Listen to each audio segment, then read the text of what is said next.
warahmatullahi wabarakatuh. Kembali lagi bersama saya, Meilana Widyaningsih dari Fakultas Ekonomi dan Bisnis Islam UIN Raden Mas Said Surakarta.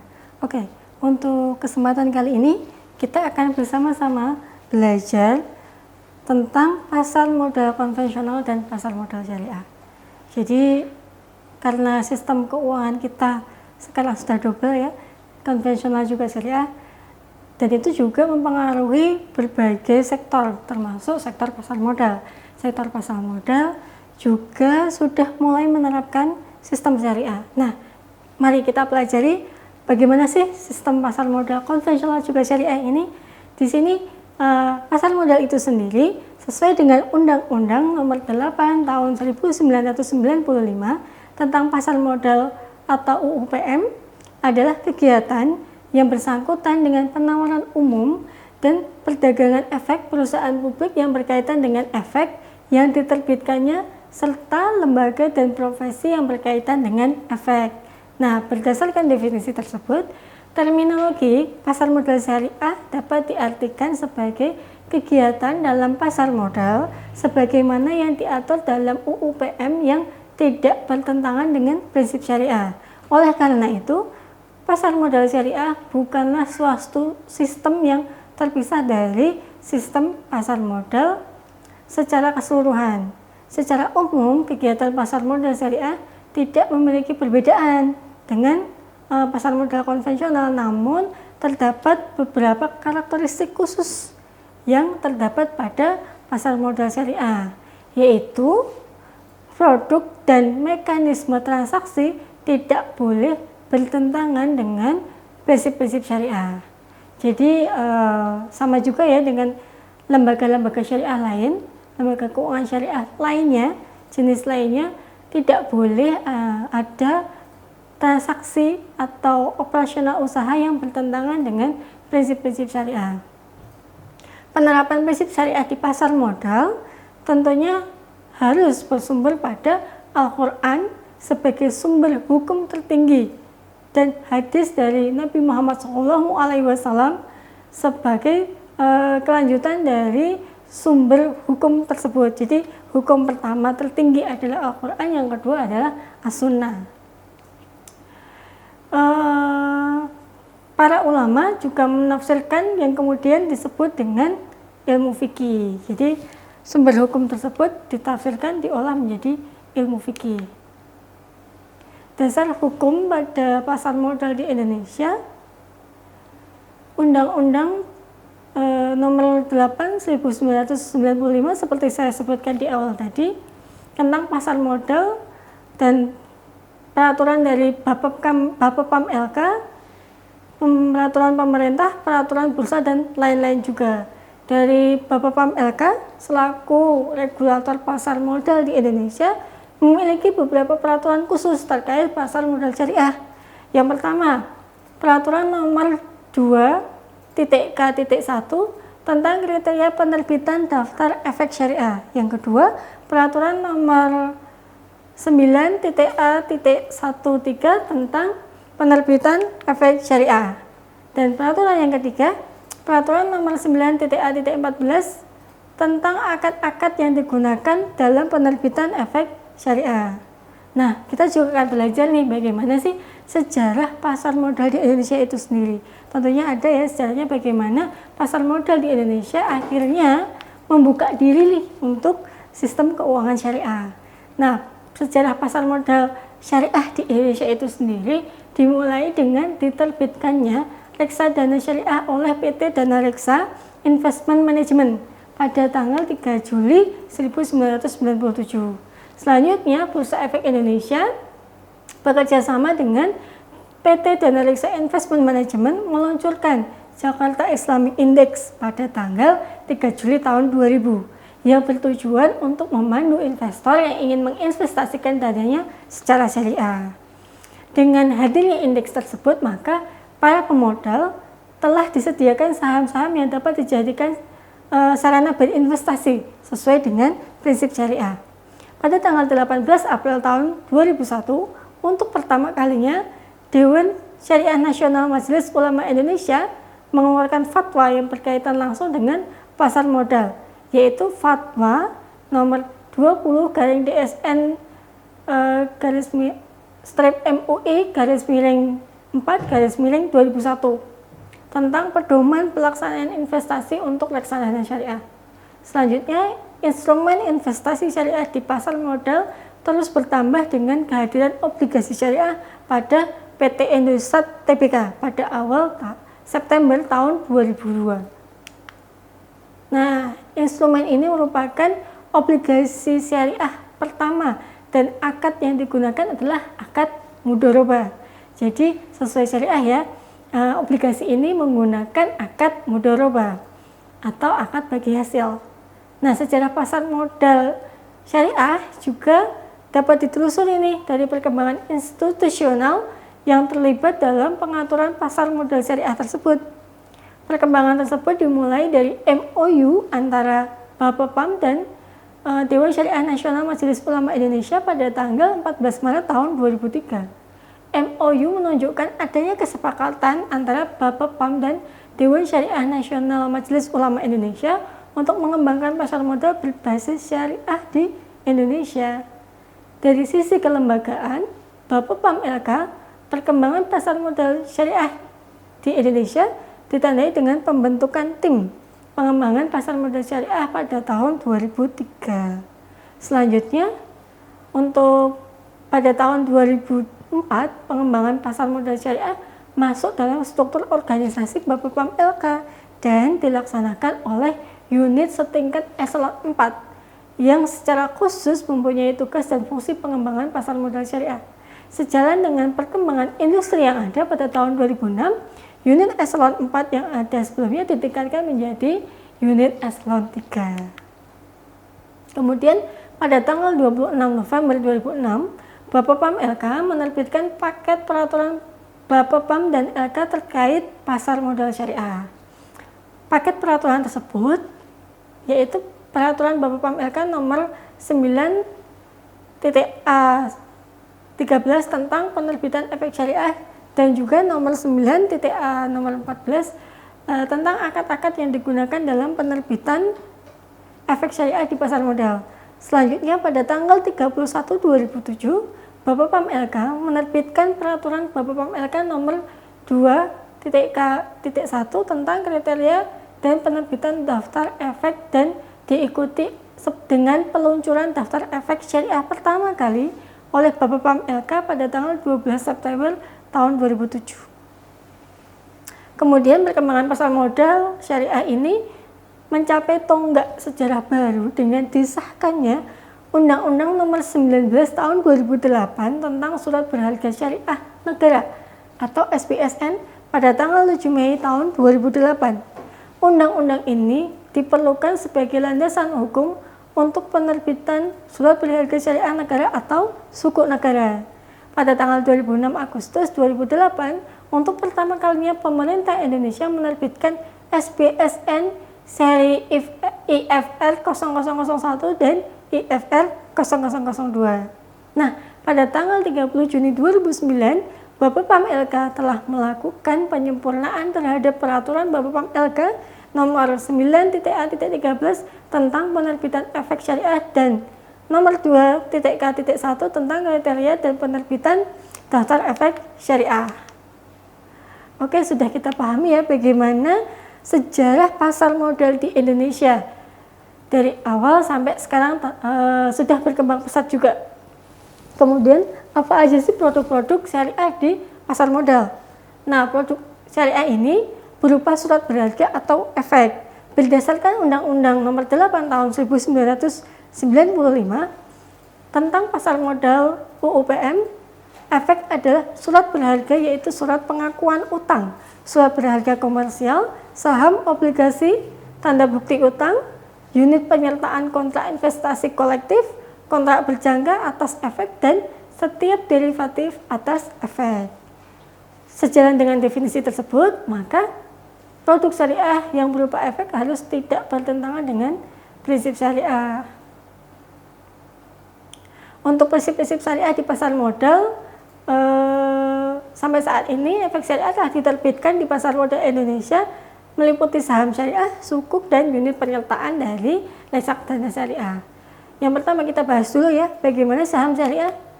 Nah, secara konsep, saham syariah merupakan surat bukti berharga penyertaan modal kepada perusahaan, dan dengan bukti penyertaan tersebut, pemegang saham berhak untuk mendapatkan bagi hasil dari usaha perusahaan tersebut.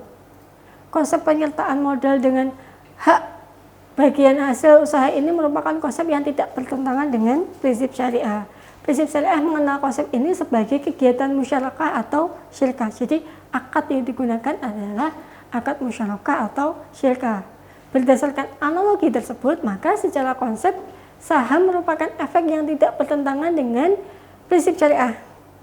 Oke, tapi tidak semua saham yang diterbitkan oleh emiten dan perusahaan publik dapat disebut sebagai saham syariah. Suatu saham dapat dikategorikan sebagai saham syariah jika memenuhi atau jika saham tersebut diterbitkan oleh yang pertama, emiten dan perusahaan publik yang secara jelas menyatakan dalam anggaran dasarnya bahwa kegiatan usaha emiten dan perusahaan publik tidak bertentangan dengan prinsip-prinsip syariah. Yang kedua, emiten dan perusahaan publik yang tidak menyatakan dalam anggaran dasarnya bahwa kegiatan usaha emiten dan perusahaan publik tidak bertentangan dengan prinsip-prinsip syariah, namun memenuhi kriteria yang sebagai berikut. Yang pertama, kegiatan usaha tidak bertentangan dengan prinsip syariah sebagaimana diatur pada peraturan nomor 9/A/13, yaitu tidak melakukan kegiatan usaha yang pertama perjudian dan perdagangannya tergolong judi. Yang kedua, perdagangan yang tidak disertai dengan penyerahan barang atau jasa. Yang ketiga, perdagangan dengan penawaran atau permintaan palsu. Yang keempat adalah berbasis bunga. Yang kelima, perusahaan pembiayaan berbasis bunga. Yang keenam, jual beli resiko yang mengandung unsur ketidakpastian atau goror, dan atau judi atau maisir antara lain, juga termasuk asuransi konvensional. Selanjutnya, tidak memproduksi, mendistribusikan, memperdagangkan, dan atau menyediakan barang atau jasa haram atau zatnya ya, haram zatnya.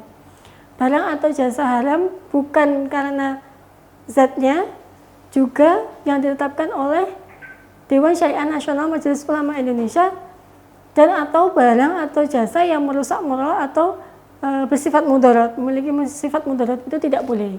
Selanjutnya, melakukan transaksi yang mengandung unsur suap atau riswah. Kegiatan yang dilarang lainnya adalah rasio total hutang berbasis bunga dibandingkan dengan total ekuitas tidak boleh lebih dari 82% dalam laporan keuangannya.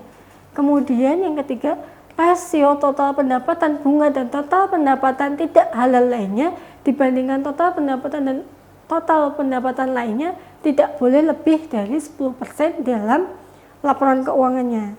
Nah, setelah saham syariah, kita pelajari bagaimana sukuk kita. Sukuk syariah dalam Indonesia ini.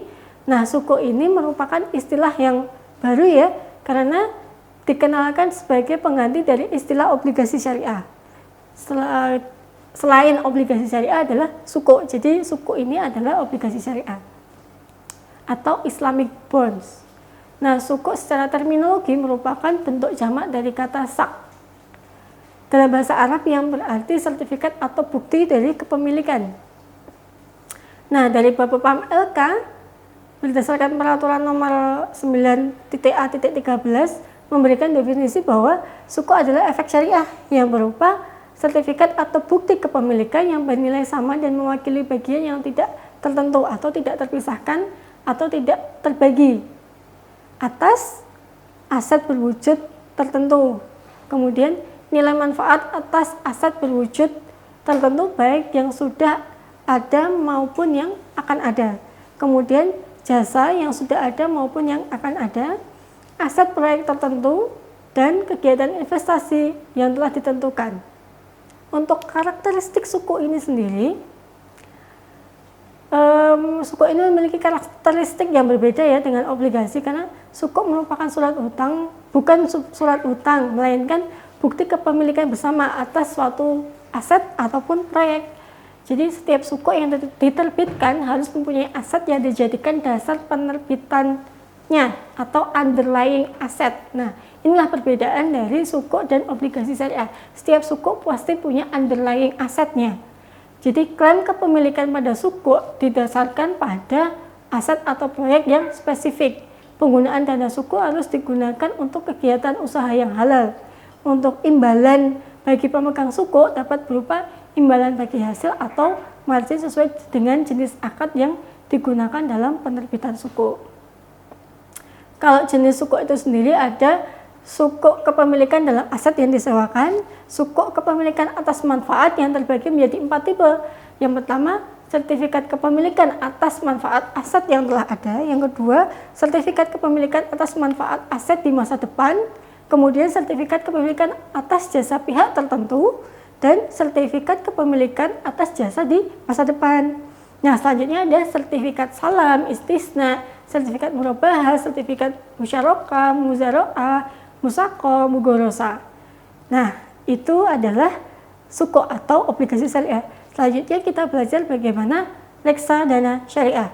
Dalam peraturan Bapepam LK nomor 9.A.13, reksadana syariah didefinisikan sebagai reksadana sebagaimana dimaksud dalam UU PM dan peraturan pelaksanaannya yang dikelola tidak bertentangan dengan prinsip-prinsip syariah di pasar modal.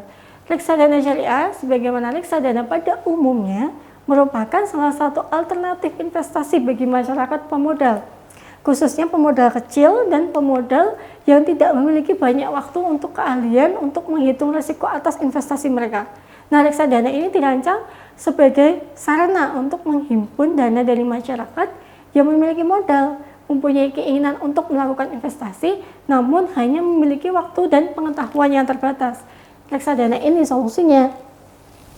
Reksadana syariah ini dikenal pertama kali di Indonesia pada tahun 1997.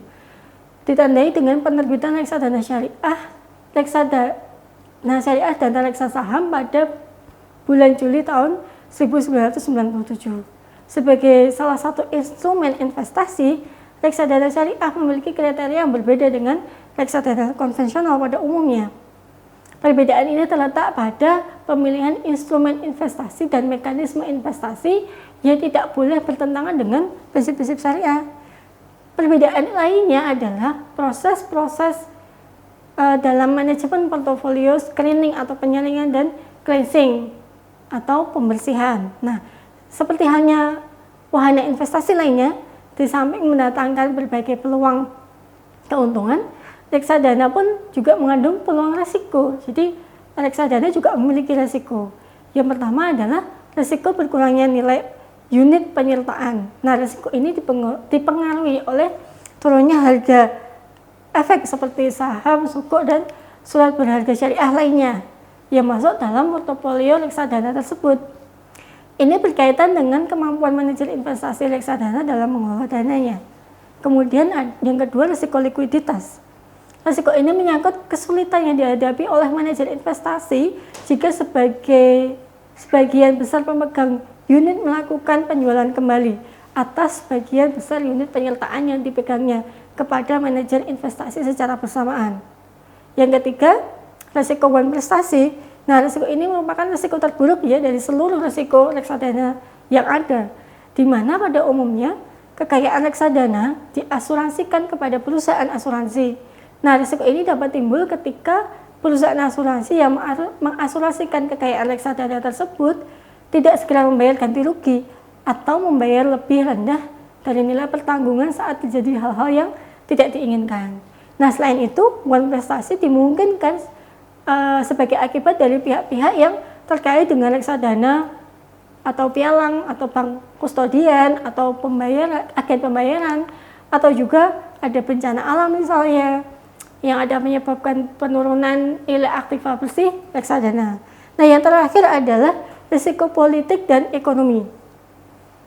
Untuk risiko yang berasal dari perubahan kebijakan ekonomi dan politik berpengaruh pada kinerja bursa dan perusahaan sekaligus, sehingga akhirnya membawa efek pada portofolio yang dimiliki oleh reksadana. Gitu ya, teman-teman, kita belajar terkait pasar modal konvensional dan pasar modal syariah kita kali ini. Semoga ilmu yang saya sampaikan dapat bermanfaat untuk teman-teman semuanya. Sekian dari saya. Wassalamualaikum warahmatullahi wabarakatuh.